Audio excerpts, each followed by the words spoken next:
Bienvenue sur le podcast Les Magiciennes, l'émission qui prend soin des entrepreneurs à travers l'approche holistique du mieux-être. Je suis ton hôte, je me présente, Delphine, fondatrice de Delph & Gaïa, préparatrice mentale et sophrologue. Au rythme des saisons, je te propose de découvrir, parfois en solo, parfois accompagné, toute la magie qui réside en toi et autour de toi.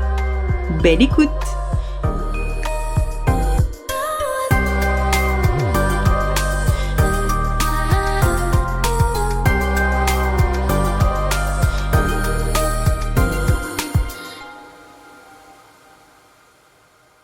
Hello, je suis ravie de te retrouver pour ce nouvel épisode de la saison 3 des Magiciennes.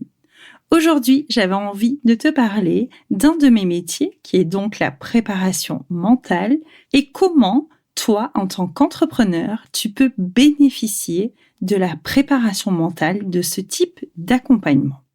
Dans un premier temps, je vais te définir ce qu'est la préparation mentale. Dans un deuxième temps, nous allons voir le rapprochement et les similitudes entre les sportifs de haut niveau et les entrepreneurs. Et enfin, on finira par tous les apports bénéfiques que peut amener la préparation mentale pour toi qui es entrepreneur.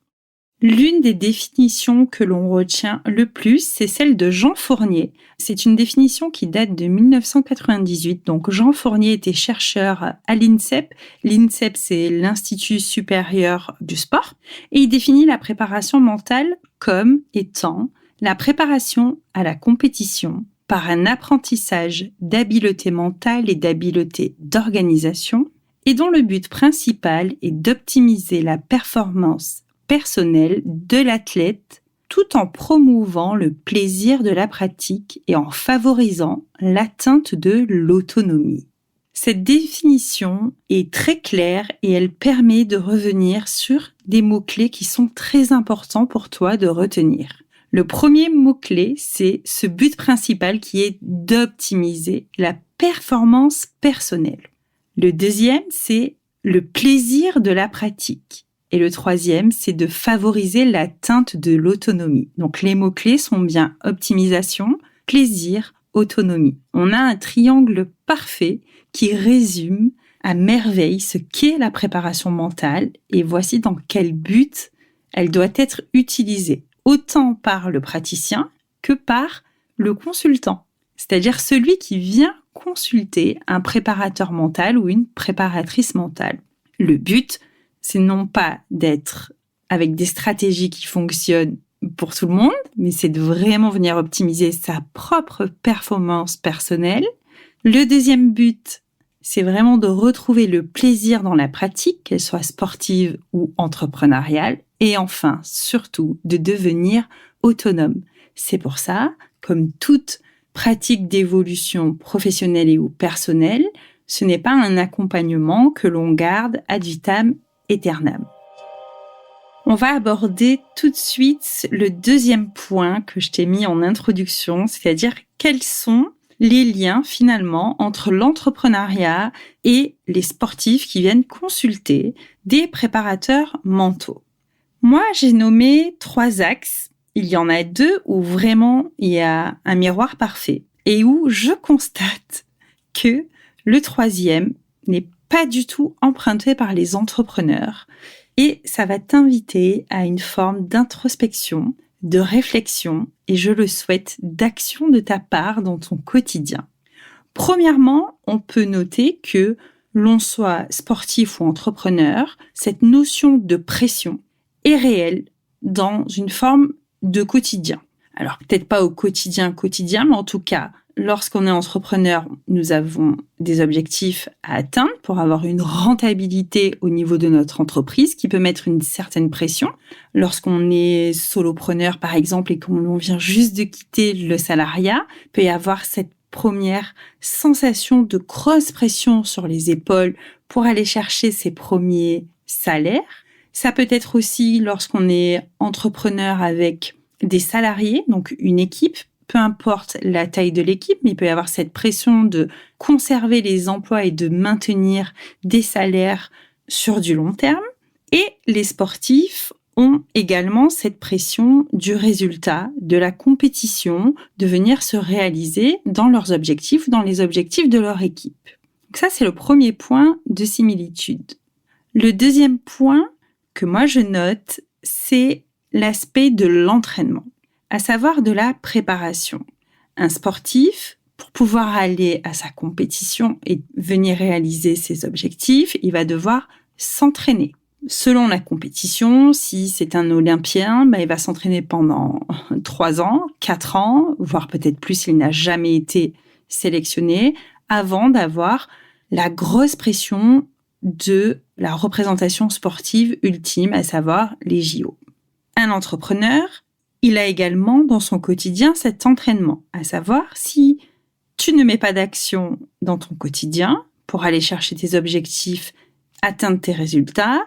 Par exemple, en tant qu'entrepreneur, si tu ne parles jamais de tes offres, on peut peut-être jamais les découvrir. Si tu ne prospectes jamais, si tu n'as pas de site internet ou que sais-je, si tu ne fais rien de tes journées et que tu attends, je prends vraiment un cas extrême, et que tu attends que ça te tombe tout cuit, en général, à part un gros coup de bol, c'est rare qu'il se passe quelque chose. Donc, pas d'action, pas de résultat. C'est ce que j'appelle l'entraînement au quotidien de l'entrepreneur. En général, ces deux axes, donc la pression, l'entraînement / la préparation par les actions, c'est vraiment quelque chose de similaire, de commun, où si on mettait un sportif face à un entrepreneur, il pourrait avoir des conversations passionnantes sur ce qu'ils vivent, sur ce qu'ils ressentent par rapport à ces thématiques. Là où le sportif va rajouter un axe très important pour gérer cette pression et pour gérer le lot et le flow des entraînements, le sportif va mettre en place des phases de repos qui sont nécessaires au bon fonctionnement du corps, du cerveau. Là où bien souvent, malheureusement, les entrepreneurs font fi de cette phase de repos. Et c'est vraiment ça que j'ai envie aujourd'hui d'insister sur cet épisode. Comment tu pourrais mettre en place dans ton quotidien, dans ta semaine, cet espace où tu peux venir respirer, cette phase de repos qui est nécessaire finalement, à tout être humain, au-delà des nuits, peut-être qu'elles sont hachées, peut-être qu'elles ne le sont pas, mais comment tu peux te créer des espaces de respiration dans ton quotidien? Est-ce que, par exemple, tu es du genre à prendre le temps d'une petite marche, ne serait-ce que 20 minutes, une demi-heure au quotidien? Est-ce que tu prends le temps d'éteindre tes écrans pour avoir suffisamment d'espace de repos au niveau visuel et pour pas saturer ton cerveau? Est-ce que tu prends du temps pour toi lorsque tu es malade ou est-ce que tu relègues ça en te disant tant que je suis pas cloué au fond du lit, donc tant que ton corps ne te rappelle pas à l'ordre de te dire qu'il est épuisé, est-ce que tu prends du temps pour prendre soin de toi par l'alimentation, par l'hydratation, par le mouvement? C'est là la grande différence, je trouve, lorsqu'on accompagne des sportifs et lorsqu'on accompagne des entrepreneurs, c'est que les sportifs savent que ces phases de repos font partie intégrante de leur entraînement. Là où, malheureusement, les entrepreneurs, et j'en ai fait partie, je me suis pas laissée complètement non plus déborder, mais j'ai eu des phases, et c'est normal parfois dans l'entrepreneuriat d'avoir des phases où on se laisse absorber par des deadlines, par des projets un petit peu gros et qui nécessitent qu'on y passe du temps, mais à quel moment on peut revenir à soi, revenir dans son corps, dans l'ici et maintenant, et prendre cet espace de respiration qui est nécessaire à ta bonne vitalité finalement. Ça, c'était les points vraiment que j'avais envie de développer avec toi en termes de mini-introspection du jour pour te parler de la préparation mentale. La préparation mentale, pour conclure cet épisode, c'est aussi être accompagné, bien sûr, vers la réussite de tes objectifs. C'est vraiment ça que tu viens travailler en préparation mentale. C'est, tiens, pour atteindre mes objectifs, quelles sont les actions que je vais mettre en place et comment Si, par exemple, j'ai des blocages mentaux, des croyances limitantes, comment je vais pouvoir les dépasser et quelles sont les stratégies que je vais pouvoir mettre en œuvre pour passer outre, par exemple, ces blocages mentaux. Vraiment, en préparation mentale, on vient évidemment travailler sur le mental, mais également sur l'émotionnel et aussi sur le comportement. C'est vraiment toutes ces habiletés que tu viens travailler et qui sont hyper intéressantes, hyper structurantes pour ton développement évidemment personnel et surtout pour son développement professionnel en tant qu'entrepreneur. N'hésite pas si tu as des questions à venir me questionner sur Instagram, échanger avec moi ou me laisser un petit commentaire sous cet épisode. Je sais que tu peux le faire sous Apple Podcast ou sur Spotify. Et puis, je serai ravie d'apprendre à te connaître un peu plus et j'espère que cet épisode t'aura apporté beaucoup de valeur. Bye bye! Je te dis un grand merci de ton écoute. Si tu es arrivé jusqu'ici, c'est certainement que l'épisode t'a bien plu. Je t'invite à venir échanger avec moi. Sur Instagram, tu me retrouveras sous le nom de Delph Gaïa. Je te mets le lien en dessous de cet épisode. Tu peux également rejoindre la newsletter où je te partage du contenu inédit une fois par mois, chaque 26 du mois précisément. Je te dis à très bientôt et je suis ravie de pouvoir bientôt échanger avec toi.